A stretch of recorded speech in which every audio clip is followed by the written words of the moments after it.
Shalom Bapak Ibu, Saudara-saudara yang saya kasihi dalam Tuhan kita Yesus Kristus.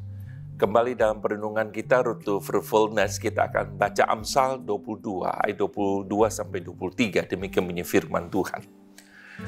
Janganlah merampasi orang lemah, karena ia lemah. Dan janganlah menginjak-injak orang yang berkesusahan di pintu gerbang. Sebab Tuhan membela perkara mereka dan mengambil nyawa orang yang merampasi mereka. Saudara-saudara, Ravi Zacharias pernah berkata demikian. Any pleasure that jeopardize others is illegitimate. Kesenangan atau kenikmatan apapun yang membahayakan orang lain, yang merugikan orang lain, itu tidak sah. Saudara-saudara, Tuhan tidak melarang kita untuk mendapatkan keuntungan. Tetapi Tuhan menegur kita ketika kita mendapatkan keuntungan dengan cara yang tidak sesuai dengan kebenaran firman Tuhan. Jikalau kita perhatikan perintah Tuhan kepada bangsa Israel melalui Musa, sangat detail sekali. Allah tahu hati manusia, itu sebabnya dia mengingatkan umatnya yang ia telah tebus untuk hidup berbeda dengan bangsa-bangsa sekitarnya. Di dalam Imamat 19:13 Tuhan berkata, janganlah engkau memeras sesamamu manusia. Dan janganlah engkau merampas. Janganlah kau tahan upah seorang pekerja harian sampai besok harinya. Sudah di dunia ini ada dua tipe orang. Orang yang pertama adalah orang yang tahu siapa dirinya. Tipe yang kedua adalah orang yang tidak tahu siapa dirinya. Orang yang tahu dirinya adalah orang yang sadar bahwa ia datang ke dalam dunia tidak membawa apa-apa. Ia akan kembali kepada Tuhan hanya membawa imannya, tidak bisa membawa apa-apa yang dia miliki.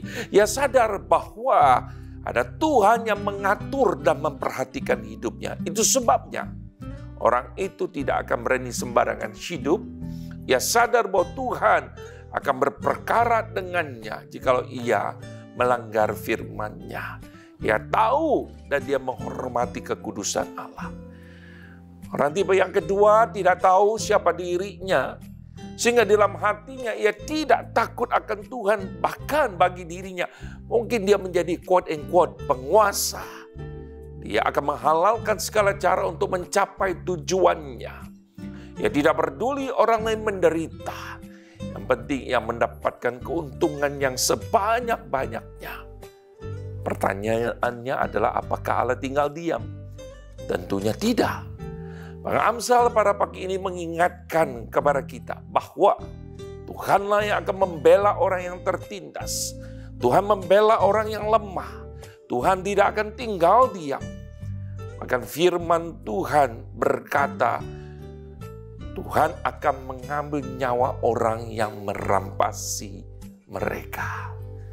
Saudara, ingatlah bahwa hidup kita bukan untuk mengumpulkan harta sebanyak-banyaknya di dalam dunia ini.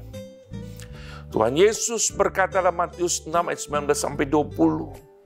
Janganlah kamu mengumpulkan harta di bumi. Di bumi ngengat dan karat merusaknya.